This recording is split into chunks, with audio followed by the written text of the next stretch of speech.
This is Barrie, a city constantly evolving. At any time, a whole host of pressures challenge the intricate tapestry of city government. In this series, we will explore the priorities deemed essential for progress, even if they don't always inspire unanimous applause. Join me each week for a candid conversation with a member of our city government as we uncover the stories behind the scenes of Barrie, a city on the move.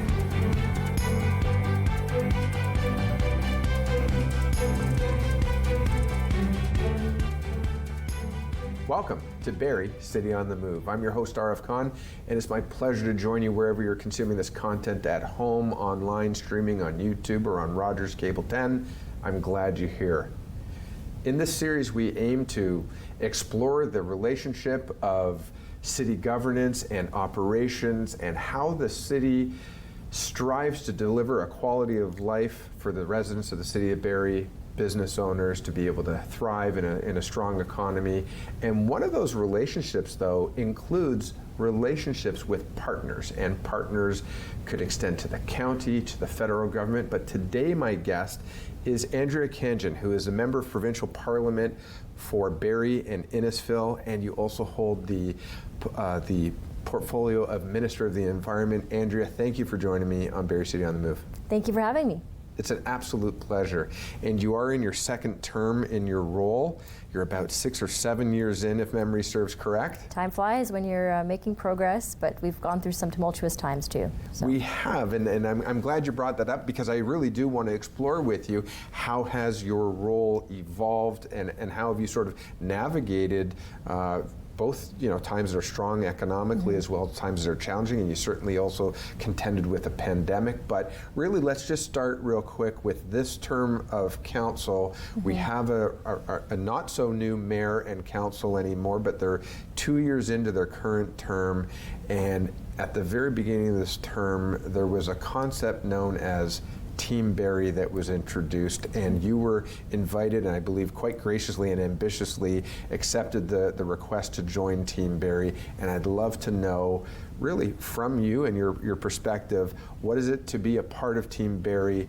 What were the priorities that were identified? What were the asks that came of you and your office, and how has that gone so far to date? Yeah, well, I will say, and I'll start with, is it's always an incredible honor and privilege to serve as the member of provincial parliament. And when we talk about Team Barrie and that approach, I think it speaks to the fabric of our community. It's very grassroots oriented. No matter what level of government you serve in, whether it's our council, whether it's me at the provincial level, our ideas really come from the people that we serve. And what I loved about the approach of council inviting me into their strategy session, saying, we really want the province not just always to be there about the financial asks they need, but to be there at the beginning when it comes to the goals and the strategy of how do we create a better, bigger city of Barrie that responds to the growing needs of the people. And so now, again, in your second term, this was a relatively new ask from the previous term of council. And obviously, when you've got a new head of council, a new mayor, and a number of new members of council, you're going from one set of ideals and one strategic plan and one series of priorities that were laid out into another. What was that shift like for you? I'll just leave it there. What was that shift like for you? What I liked with the shift was they came into it saying, what's the province's input? Here's our plan as a city of Barrie. Do you have any suggestions or ideas of your own that we can incorporate into the Team Barrie approach? I thought that was really refreshing, opposed to saying, well, we have all these bridges, we have all these roads, we need funding. Province, please give us some money with our handout, right? This is very much a team approach about how can we be more strategic about how we leverage taxpayer dollars, because at the end of the day, whether you pay property taxes or provincial sales tax or your GST, there's one taxpayer, and we have to be accountable to them. And that's what I really appreciate about the new city council, is they have that dynamic of, we know investments are so important, but when we use the term investments, really it's how are we spending taxpayer dollars wisely? And is it going to all the needs? Because in a growing city that we have, there are so many needs, and you have to stretch that dollar a bit more. So there is an argument from a number of municipalities who would say we have the most work to do with the smallest amount allotted in terms of a budget to work with. Right. But when you have that partnership and when you have that alignment, what does that change the opportunity to be productive? I think it definitely makes the opportunity more productive. It's better for the residents when all levels of government are working together. I'm really looking forward to how much more we can accomplish with the local council the way it is now with the local mayor, Mayor Nuttall. We've been able to get some really big ticket items to date, but there's so much more to come too. And it's because of that, that relationship we have of always including each other at the beginning of the process rather than at the end of it, so that the outcomes are better. And that's, I think, what most people expect, but frankly wasn't happening in the past. So there were some challenges, and I appreciate that you say, frankly, it wasn't happening in the past. Certainly, I think nobody could necessarily have predicted some of the challenges that you faced in the couple of years previous, certainly including the COVID pandemic. That's right. And the sort of the ripple effect of the impact that had on homeowners and interest rates that we are looking at today and just coming off of today. So just what are some of the things, I guess if I was to ask you to go back 7 years and what you had shaped in your mind of what the opportunity would look like and what you'd be able to accomplish. Obviously, you had some challenges that you probably didn't anticipate. Did that put you behind schedule, or did that change your outlook in terms of your role and in terms of how you serve? I think it definitely changes some of the deliverables you were waiting to do. And what I mean by that is, you can't leave people behind when you're facing, say, we were hit by a tornado in Barrie, natural disasters, or a global pandemic. In that time, you don't want anyone left behind. You don't want anyone to fall in hard times. But some of the need to have and nice to have, they change, just like any household, depending on what's happening with the finances of your home. It's not different for the city, it's not different for the province. So there might have been more investments we would have wanted to make locally. They were all of a sudden shifted to a nice to have, but the need to have was, okay, how do we get major repairs and disaster relief to folks who frankly lost either the roof or the siding or their entire home from the foundation up, right? That becomes imminent, that becomes an additional spending projection on the province's books. Then there's the global pandemic. The budget that we introduced during the pandemic, I would say, was a huge stimulus package to get the economy moving again. You had us invest in things like pandemic pay. It was the right thing to do for our frontline workers, our nurses, personal support workers, because they were on the front lines. And certainly there was a plan to invest in healthcare all along, and of course on those frontline workers, but the pandemic really ensured that we did it much faster, more rapidly, at a bigger amount, which was the right thing to do at the time. Investing in manufacturing a different way. I mean, the plan before is Ontario is an automotive manufacturer. We also have locally, of course, we've got a lot of automotive manufacturers. We also have folks who contribute to the refurbishment of nuclear power plants here locally too. I'm thinking of Brotech locally. A little shout out to them and Jerome and Horowitz and all his work there. But these are major economies, and so we had to go to some of these major economies locally and say, do you mind pausing the thing that employs people on the in your company? Do you mind pivoting and doing something else?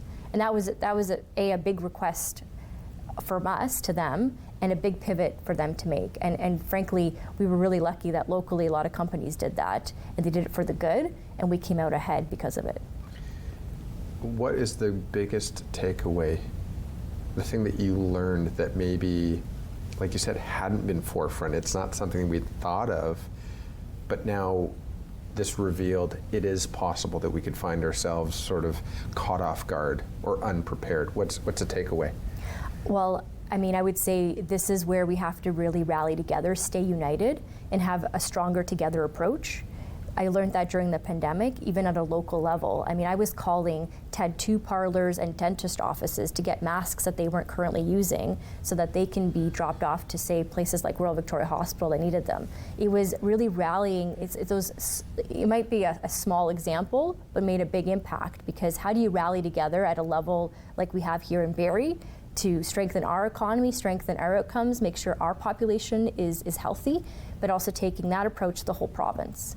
And I like to think that, the city of Barrie and the region that I represent, it's a microcosm of what is possible for the whole province, and how some really interesting ideas that we've had here locally, we can actually we can unleash for the whole province.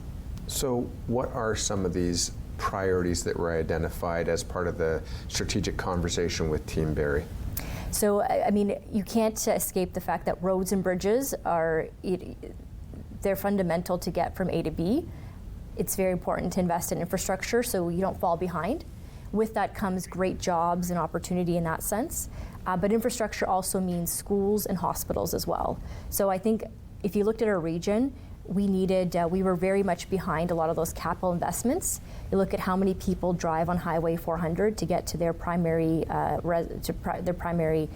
job location, or to get their kids to any sort of sports practice, anywhere. It is a major artery that connects us. It saves every family time.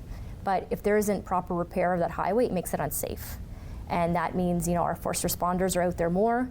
It's a big ask of them as well. We know every winter they're out there all the time, but we need to be able to make the investments not only to keep up with repair, but to keep that highway safe. Okay, and so with that in mind, how would you say you're tracking at the moment? We're really, given what we've encountered, I think residents have been very patient with us, because what happened with the pandemic, it delayed a lot of the supply chain. And so when we look at the roads or bridges and some of the projects we were willing to do in the past, they were all lining up to be delivered by a certain date. And of course, there have been some delays because of supply chain. So, I really want to thank the residents for their patience. And it's incredible how patient our residents are. But those investments are now coming to an end. We are seeing bridges open up, repairs are being completed, and now we're on to the next phase of things. And the next phase of things is stuff that you can't really cut a ribbon on, but is very important, and that's underground infrastructure. Many residents don't see it. What they see is a sign that says local traffic only, you can't go through, and then they say, oh, I got to reroute, and this is paid full. But I will say the growing pains are worth it, because it means we're able to put things like broadband connection underground so that you have stable internet. And believe it or not, there are pockets in Barrie that don't have stable internet. So it means we can have stable internet. So for those folks who are now working from home, that's good for them. And it means we can have things that's essential, like water and sewer for the new homes we're building. We can put the pipes down for that as well. And that is a great example of the City of Barrie and Council working with the province, because those are huge investments that need to be made. They're not cheap. And you can only accomplish it by working on all three levels of government. Mm-hmm. Well, speaking of that partnership and that relationship with all three levels of government, I have a sense that the data may be quite accurate, that the initial trajectory of growth within the city of Barrie might have been sort of sped up due to the pandemic. We saw a lot of migration out of the GTA into neighboring regions and even other provinces, but certainly Simcoe County and Barrie in particular were impacted, and that might have been a bit of a catalyst for some of this, moving the dates on some of these investments. So when we come back from the break, I'd love to discuss with you, what some of those changes were and sort of what the ripple effect with that was. So stay with us, and when we come back from this break, we'll hear more from Minister Andrea Khanjin on Barrie City on the Move.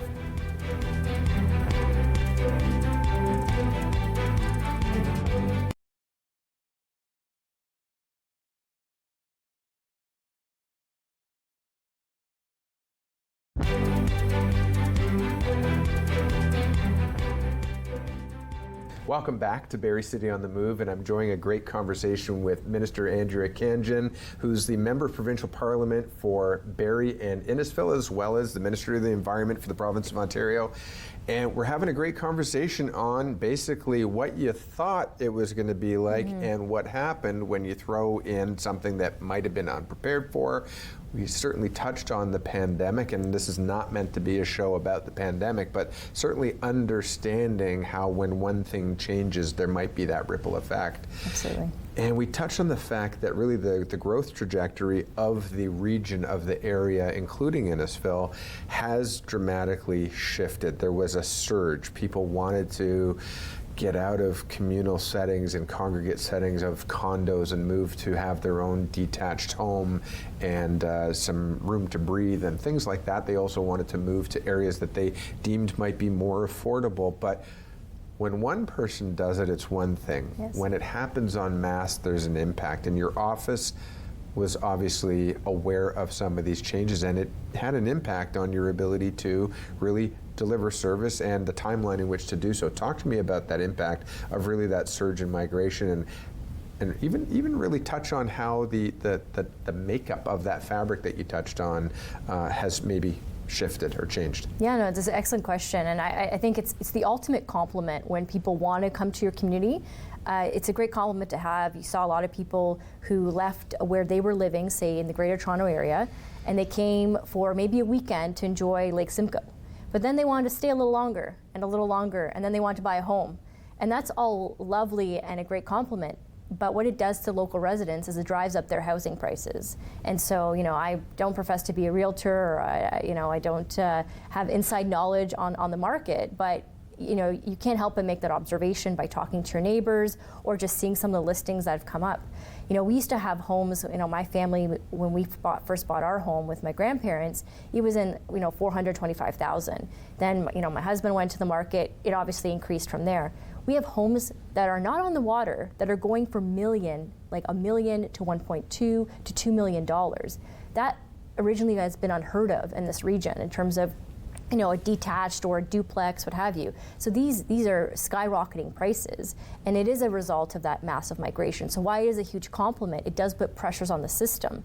And the provincial government identified that early on. We knew that we couldn't just by immigration levels alone. It's not bad to have immigration. I'm an immigrant myself. There's a lot of economic benefits to it. The fact that people move from different cities to live at places that are more affordable. But what happens when you have a mass amount of people moving to one area because it's deemed affordable, it quickly becomes unaffordable. So our government saw this early on. In terms of the province, and we knew we had to build more homes. The only way you can address that is more supply. More supply married with a very stable economy. Stable economy means good jobs, which means powerful paychecks. So as much as we have the supply that people can actually get into the market, they also need that powerful paycheck to be able to go to the bank and say, can I get a mortgage for set amount to go buy that home? And so in Simcoe County, we're very blessed. We do have land to build on, which we balance with the recreation spaces and parks, which the City of Barrie is very keen on. And we have Lake Simcoe, the jewel of our region. We've been able to balance that very well. But when I talked about supply chain, it didn't exclude the housing market either. You had builders who are ready to, bring houses online, but they were waiting on supply. And then don't forget, we had that period of time where timber prices, lumber prices were quite high. And if you're all of a sudden you're marketing a house for one price, but then your main material to create the framing for a home is up. Well, how are you going to? You have to pivot very quickly, and suddenly that house might not be affordable anymore. So the only way to try to bring down the price of that home is to build more of them. And so this is what I really like about the great working relationship that we have with the City of Barrie, because the province can invest in core infrastructure funding and ask the city to also put in some funds. But unless we get those permits, those building permits out the door, and that, kudos to the team at the City of Barrie and all the workers there for turning those around. Unless we get the stamp of approval for those, houses aren't getting built, right? And the province takes a similar approach. Like, we got to get rid of that red tape to get things online a little bit quicker, because fundamentally what you see with the increased prices is the faster we can get homes on the market, the more affordable they are.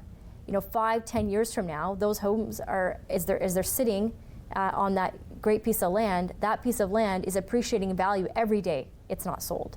And that's a shame for those families who are trying to make that a home for themselves. I'm interested that you touched on that. Obviously, you touched on the Premier's priority to reduce red tape in the city of Barrie and in the province. And the city of Barrie actually, not so long ago, had a bit of a bruised eye for being known for being slow to sort of get those permits issued. And I know it's been a priority of council to move that along. And I believe the latest numbers from Build Canada are that Barrie's one of the most efficient at turning around building permits. So that is great collaborative work. You touched on a number of things. You touched on the idea of supply chain being a challenge. We had an area that was deemed relatively affordable. Then you add interest, you add demand.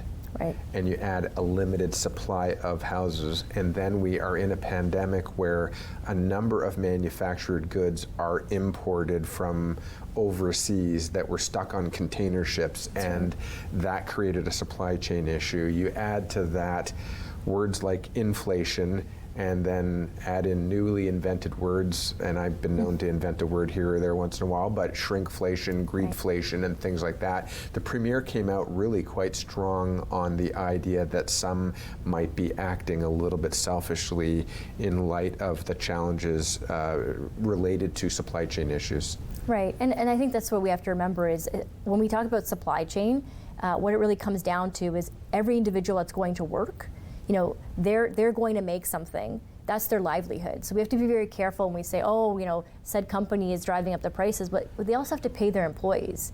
And their employees are affected by inflation just like anyone is. And so they need to make more money so that they can support their family and their mortgage. So it is I think in this society we have to be careful that we're not vilifying each other's neighbors and certain folks who at the end of the day are also employing people as well. But the buck has to stop with the gouging, right? We can't be gouging people. And what I will say, just to caveat back on the cost of, this is, the cost of living generally speaking, but the cost of housing is, cost of owning a home in the city of Barrie, yes, has increased, but rent here has always been top 10 in the country.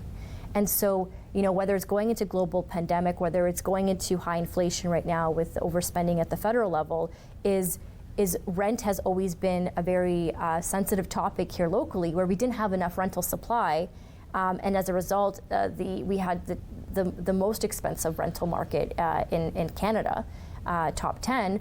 And so now you have a pivot of that policy working with the City of Barrie and Mayor Nuttall is identifying places for purpose-built rentals. So as much as we're talking about, yes, people are looking to be a homeowner and they have the ability to afford a mortgage and qualify for one, which is really hard in this market. But you have folks who, well, what about I can't be a person that qualifies for a mortgage. I can only be a renter right now. Where can I rent?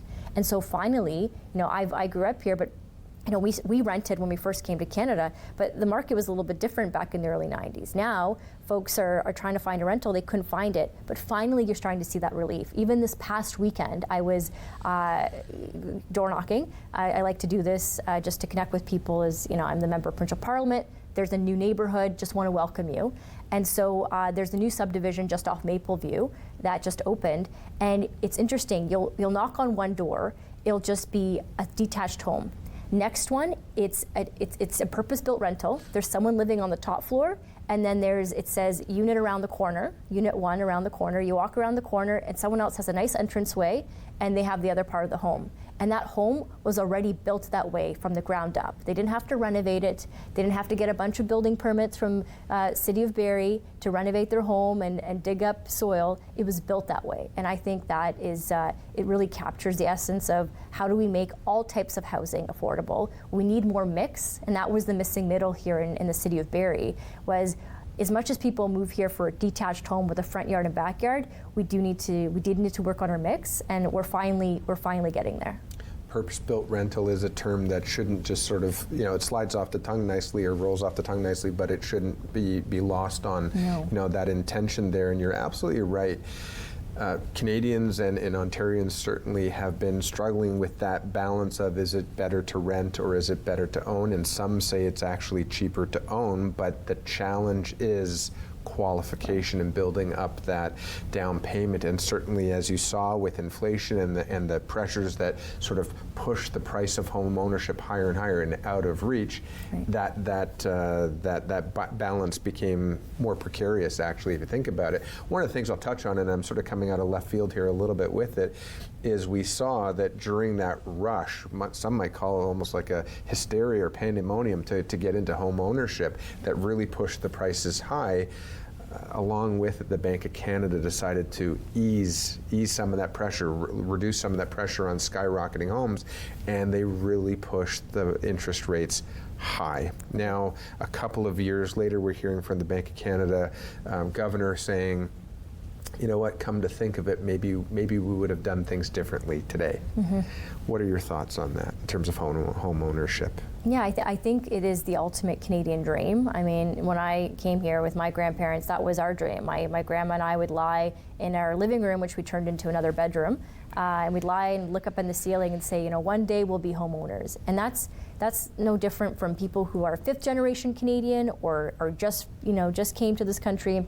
It's everyone's dream because it's kind of part of what, you know, the Canadian story, right? When we had started with agriculture, and then, you know, we built up these metropolitan cities, but it was always finding that homestead, that terra firma, that home that you were able to build your whole life around. And so, you know, no matter what your age now is, everyone wants that home. You know, if you're a senior and you want to downsize, so you have a home that is more reachable to you because you don't want to be able to do the maintenance outside. You don't want to have steps, and all of a sudden, a home where you're more mobile in is out of reach because yes, you can sell your home now, but there's nothing to buy once you sell your home.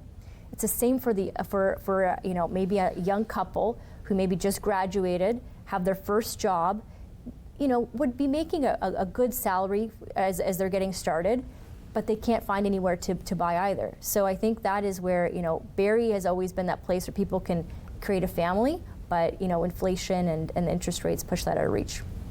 So when we come back from the break, let's talk about some of the byproduct of a growing community and some of the challenges, some of the pressures, and some of the additional services that need attention and need funding in order to ensure that there's that, again, right balance and right quality of life that citizens have come to expect from Ontario. Sure. So when we come back from the break, we'll be back with more from Minister Andrea Khanjin on Barrie City on the Move.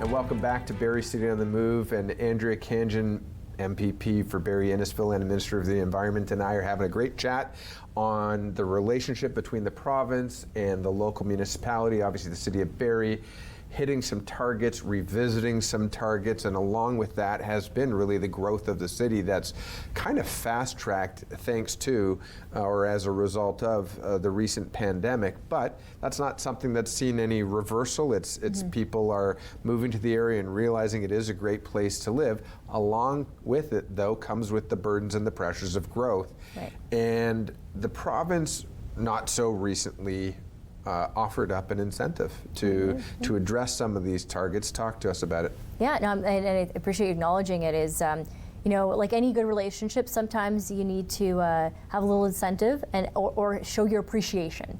And so, at the provincial level, to show our appreciation to municipalities for meeting their housing targets, we said, okay, you meet your housing target or you exceed them, we'll give you a lump sum of dollars, which you use to create more housing and that core infrastructure that's needed with it. And so the city of Barrie smashed through its targets. It was incredible. And I think that speaks to the folks that also work within the city of Barrie. Again, I mentioned earlier, turning around the permits couldn't be possible without those individuals. So, you know, my big thanks to them and the will of council to embrace not just growth for the sake of growth, right, to receive this check from the province, but smart growth, creating complete communities. And Barrie is a great example of complete community. You know, we're building homes, but we're building services to go with them. We have community centers, we have parks, we have hiking trails. And that is something that a lot of municipalities would love to have, but they may have had some precarious planning practices, whereas in the city of Barrie, we're really focused on complete communities, and the province is matching incentives and dollars, and that's where there's infrastructure dollars we've given to the city of Barrie as well, for things like water and sewer, which is just as important as giving them money for roads and bridges, right? So all these things put together help create complete communities, because without them, we're going to have a gridlock community that's just a bunch of homes and a bunch of roads, but it's more than that, right? It's building those complete communities, which the province has not just said in practice with some things like updating, standardizing places to grow. These poor municipalities and the folks who have to work in the planning departments, they had 3 or 4 different documents to look at. What type of housing, mixed housing, where should we have density? Where should we have 4-story homes or single detached homes? It was very prescriptive, and there were so many documents to review. So we streamlined it. Under the Ministry of Municipal Affairs, they created one standard document for all planners and municipalities to use to say, here's what you need to do, here are the targets you need to reach, and hey, there's also financial incentives to get you there, and who wins at the end of the day? The people who are trying to get in the housing market and the folks who are trying to downsize. Mm-hmm. And there's a lot of truth to this, what you're talking about in terms of, again, there is also the will of the people. And if you look right now in the GTA is suffering some of its toughest financial crises due to vacancy. Right. Landlords and condos, landlords of multi-unit residential, but also developers and condo boards that are sitting with 50% vacancy. That speaks to sort of the will of the people, or the change of priorities of the people who would be buying these units. Right, and I think at the end of the day, people want a place to belong. And we've been able to, with the complete community building and vision that we have in the city of Barrie, is have a place of people that they feel like they belong. They have a community they can interact with, and that helps fight isolationism for our any population. I mean, a lot of people talk about our elderly, but it affects of anyone of any age, or newcomers to the province or to the city. The isolationism, the mental health impacts that it has. So all of it, you talk about social determinants of health, which we talked a lot about here locally, but it impacts all of that. And so I appreciate the city of Barrie not only reducing those barriers in terms of red tape, but the fact that it trickles all the way to the impact of the actual person on the ground who's trying to get into the housing market. So we can't have this conversation without talking about all of the other support mechanisms that need to grow in alignment. And I had no idea that planning would equal math as well as geometry, as well as studying the environment, but also chemistry. And that chemistry is that homeostasis, that fine balance of building that complete community that you talk about. And included in that complete community must come access to transit, healthcare, education, community safety, and those are some of the things that I'd really like to touch on with you here today, and some that are going to be a little bit tougher topics. I mean, growing as this region has also attracted, and just simply by sheer numbers, has attracted some behavior that necessarily isn't ideal, and you almost can't blame some of the communities that were a little bit resistant to this change, because they're forecasting, are we equipped to manage that growth? Yeah. So talk to me, let's first talk about actually community safety. Right. And there's the community safety and well-being, which is now under the Act, which prescribes that municipalities, mayors and councils and police services must ensure that they have adequate and effective policing. Talk to me about the pressures from the province in the relationship with the municipality in terms of that type of growth. Right. What I will say, and I'll commend the City of Barrie for, is the level of funding that they have equipped with the City of Barrie Police for. I think we've seen previous councils who haven't necessarily given the full funding that Barrie Police needs to create a safe community. So I really appreciate them for that, and it helps us at the provincial level, because ultimately police budgets locally are a creature of the municipality.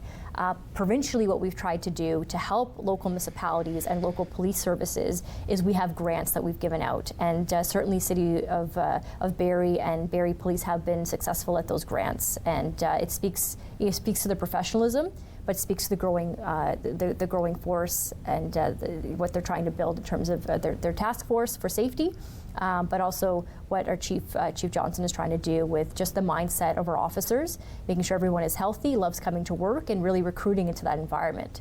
What we see from residents, obviously, is we're getting we're getting more population. With that comes other troubles, right? And so there might be some crime that's coming from the GTA. That's now they're taking advantage of our local residents, and we need to make a strong message saying that that's not acceptable here. So as a provincial government, what we've done is we've said we've asked for good bail reform. So what happened to Greg, one of our own local residents here, his first day on the job, an OPP, Constable Greg, he went to high school here in Barrie, and we could have saved his life if we had proper enforcement of our current bail provisions, but also adjustments at the federal level. So we've been calling for that. We've been calling on proper gun control measures as well, because that's a big part of crime.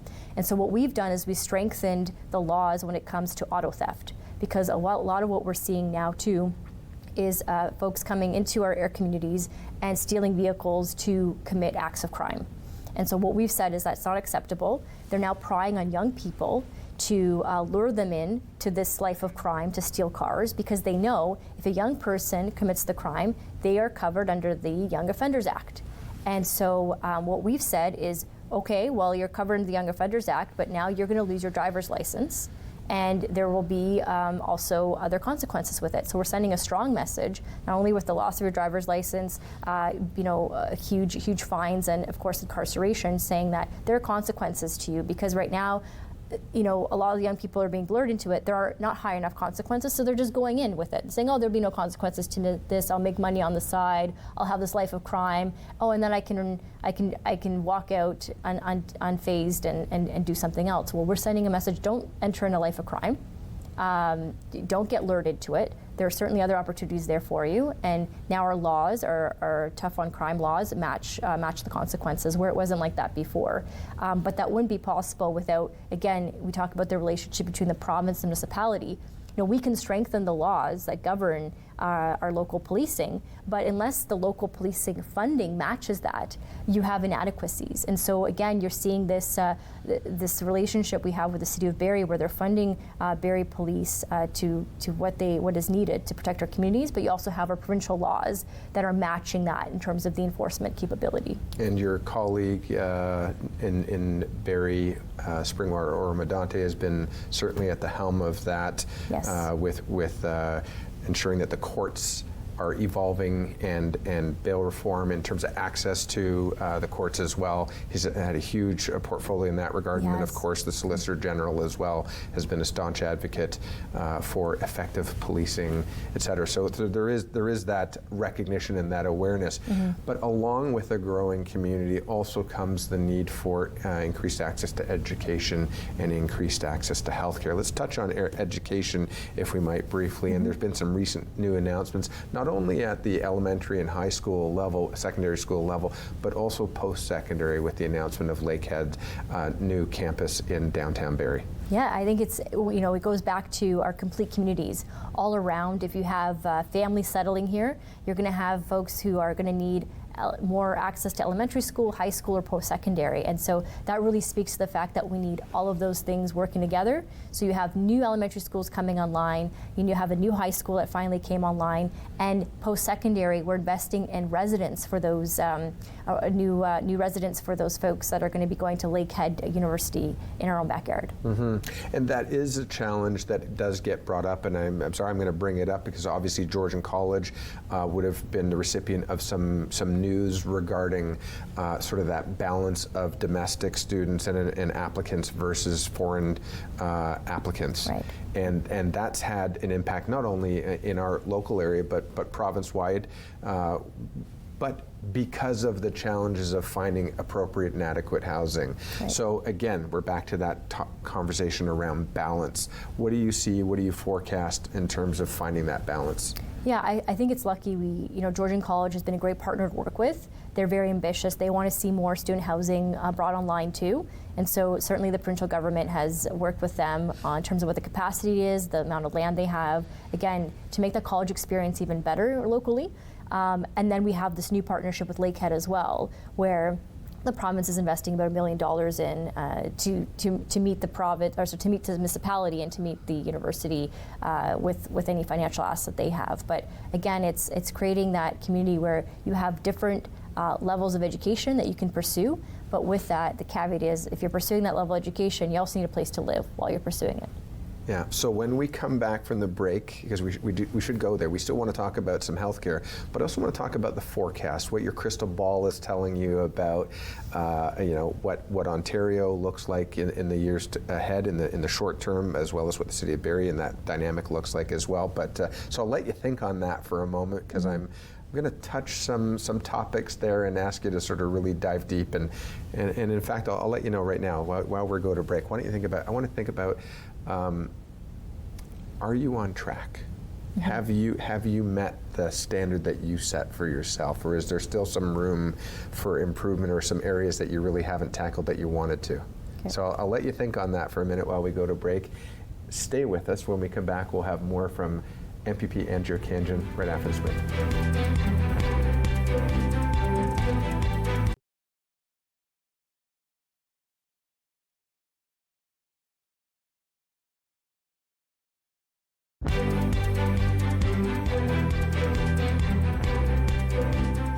Welcome back to Barrie City on the Move, and MPP Andrea Khanjin and I are having a conversation about the relationship and that dynamic between the city of Barrie and the province and partners in general. And there is a codependency or a collaborative nature in that relationship in order to achieve the stated goals and targets and objectives for equality of life in any community.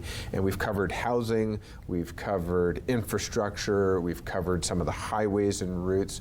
We even started to talk on education and higher education. And I'll state the obvious, actually. I think it's fair to say Barrie has been that city without a university having its own home, other than through partnership programs with Georgian College, which have been phenomenal. But I think one of the challenges has been seeing those who are educated in the region or want to get educated in the region leave the region and then maybe never come back. Yeah, and I mean, I'm a fairly young representative and politician here locally, so that affects a lot of the folks that I went to high school with, and I saw it firsthand.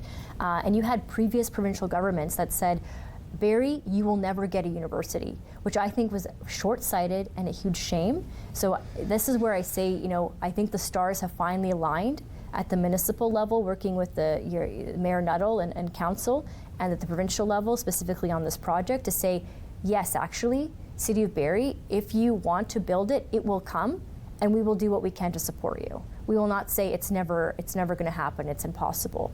Let's say what is possible, right? And so it allows us to have that, that creative class, as you say, here locally. Instead of having a brain drain, if you will, we allow that population of folks who they were educated here for high school, and now they have the option, the ability to have post-secondary education here locally. Georgian has done an outstanding job in terms of getting people job ready. They can now grant diplomas. Their nursing program is now graduating nurses that can work here locally, which is incredible. Now we can have a step up with the Lakehead partnership, which I think is really great to, again, job creation here locally. And again, that family fabric, the fact that you can grow up and learn where you grew up is a beautiful thing. Mm-hmm. Now, having access to healthcare, though, is another critical component, and there are conversations around not having the right programs or the right facilities or access to the right programs and having to go into the GTA mm-hmm. for certain procedures or certain tests. And that's been a cause of concern for many, and certainly only exacerbated by the growth of the community. What are some of the programs that the province is working on locally here to change that, to improve that? Yeah, so I think that the overlying theme in everything that we're doing is putting people first and making it affordable. So by having a university locally, it is more affordable for local residents because now they are spending less on, say, residents or less on driving, commuting, and all those costs associated with leaving the community. Now you marry that with healthcare services. The more we can do to provide services locally, it is an affordability issue. Gas prices are growing every day.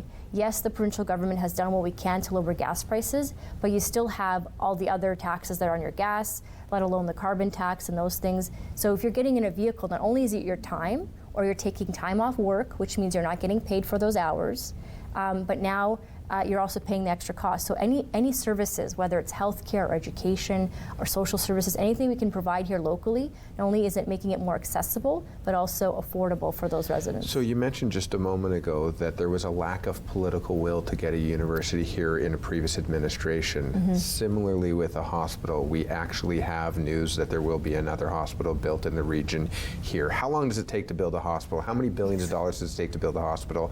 And really, what is the cost of not doing it? You sort of touched on with those hours away from work, et cetera. Certainly. I mean, let alone from building an expansion to Royal Victoria Hospital and then a new hospital campus in Innisfil, we never had a PET CT scanner in our region. And finally, with this provincial government, with the advocacy of Team Barrie, we were able to cut a ribbon on the first PET-CT scanner in our region. And that's complemented with another MRI machine, money that the province has put towards more MRI times. And historically, provinces didn't fund equipment. I mean, many radio listeners in our community may recall when you're driving, you hear those radio ads, please donate to fund this CT scanner, please donate to fund this MRI. And why are they doing that? Because the province gives operational funding to a hospital. We give funding for capital to build and expand hospitals. But the equipment was a new space, and that speaks to the outdatedness of healthcare funding, which we've brought into alignment and we're updating. But also the fact that when we have a growing community, it's not just that this machinery that's so important, that it's life-saving. If people get early diagnosis, that could be life-saving for them. They could, have more time with their family, but we could expand those services. If we get that hospital expansion, which we're working towards, and the province already put $2.5 million towards, we're getting some more money in the foreseeable future as well. If we update that, that's more services we can provide. Our NICU in RVH is tight. And for those families that are already going through a tough time, trying to see their little one thrive, that means a big difference to them. So these are all investments that we need. It speaks to the growing community, and it also speaks to job creation as well. And it is, it will take time to foresee it. I mean, it takes about a decade to get a full hospital put together. But I think with the wraparound services that we're building in this in Barrie, that we will be able to have more healthcare services here locally. Excellent. I want to touch on something that I think is going to, it's certainly on the minds of homeowners, and it's back to healthcare, mental health care, and community safety, and really the state of our most vulnerable population. Certainly Barrie has a homeless population. It also has a population that is contending and dealing and struggling through opioid and drug addiction. That is certainly not unique to Barrie. It's not unique to really anywhere. It's something that's across the country and across the world at this point. But that combination, and the Premier has taken a stance. I have to probably give a shout out locally to the local mayor and the collaborative unit of a group of mayors who really called on the province to say, the status quo is not sustainable. We need to take a stance on it. We need to do something now. The Premier's taken a position on it. He's on the radio ads as he talk about that position. What can we expect? Right. I mean, I think when it comes to any community, you always have to think about your vulnerable populations and how we treat them. How does that speak to the community? And so in Barrie, we see that we try to do as much as we can to take care of everyone. And the province is certainly doing its part too. So we've been able to work with the County of Simcoe to transfer funding for what many people will call social housing or affordable housing or attainable housing, and create really interesting partnerships. Look at Lucy's Place on Essa. We were able to work with the county to turn a former motel ground into housing for folks who need a leg up, right? Tiffin Street. We're able to work with the county to announce that home, and that's an accessible home for people who need a roof over their heads. Other organizations here locally as well that we've partnered with, but that speaks to the importance of partnership, because while the province is cutting the checks to the county to be able to do that good work, unless we all work in tandem on that goal, we're leaving folks behind. Mm-hmm. And it is something that isn't going to get better on its own, that's for sure. There have been cases that the Premier is referring to. You look at other jurisdictions, other communities where they tried an approach with safe supply and it just has not worked. The Premier's got a different goal in mind. Yes, our goal is we want to be able to treat folks for their addiction. We want to get them back on their feet. And we have to look at what the root causes of what caused them to fall upon a life of addiction. We don't want to be in the business of giving out Schedule I drugs that is paid by the taxpayer, and also creating sites that are unsafe. We saw what happened in Leslieville in Toronto, where unfortunately someone was shot, a bystander. That could happen in any community. So we took a very evidence-based approach to say, let's look to see if this is working. We determined it was not working, and so we rolled out a more treatment option across this province. And Barrie's a good example. Working with the Canadian Mental Health Association here locally, we've been able to open up some treatment beds. We're really lucky in our region. We have Waypoint, which might not be in the city of Barrie, but it does service Barrie residents. We're able to finally fund new beds at Waypoint that focus on very core treatment of mental addictions for those residents, right? And so it's not just government that's going to solve this. We have a lot of local residents. I think of the couple at 705 Barrie. That some people, believe it or not, and I learned this from that couple, they don't want government to help them out of addictions. They don't trust government. So you need that complement of another body in your city to be able to help you with, and 705 Barrie does really complement what governments are doing by providing a place that isn't associated with the government, but providing that treatment for folks who want a leg up or want to start a new life. Now we've got just a moment left in this show right now today, and I think we'd be remiss if we don't talk about sort of the timeliness of what's going on in Canada and our neighbors to the south. As of the time of this recording, there is, as we speak, a brand new, well, not a brand new, but once again a new president in the United States. Donald Trump has taken office as of the recording of this episode.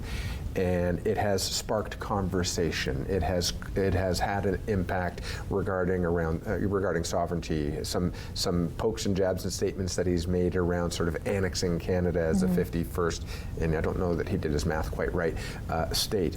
But the other thing is it's sparked a conversation around patriotism and sovereignty here. And it is also timed with the stepping down of the Prime Minister from his role.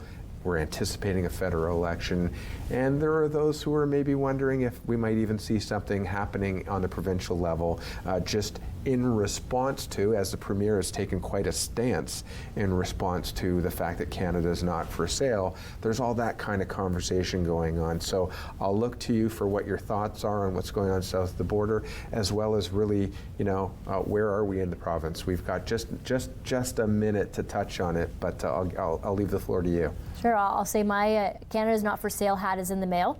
And I want to say is I do hope that the president turns a new leaf and this does not cost us local jobs. Our community, Barrie, is very much integrated into the manufacturing sector, and I do pray that this does not cost us local jobs, and I do pray that no one loses their home or their livelihood because of a president's decision. Mm-hmm. So, and I mean, I think it's worth stating there are those who like to compare, your ideals are left or they're right, or you're just like this person or you're just like that person. Do you believe that the Premier is making it very clear who he is and what he stands for? The Premier is very much Team Canada. He has the backs of all Canadians. He is the chair of the meeting of all the premiers, the chair of the Federation, trying to bring this country together at a time where we lost a Prime Minister, at a time where this country needs leadership. And so I do pray that we don't lose any jobs in Ontario because of those decisions. But Ontario, under leadership of our Premier Doug Ford, we've done everything we can to strengthen and bolster our argument to say that there should be an agreement between the Americans and Canada, whether it's energy supply, our manufacturing sector, our agriculture sector, we are interwoven. We can't be inseparable. We are like a family. And so they cannot break up with a family member in light of changing economies. We can be a strong economy together and united. And with that, I want to thank you for joining me on the show, and thanks for taking time out of your busy schedule. We'll see you again next time on Barrie City on the Move.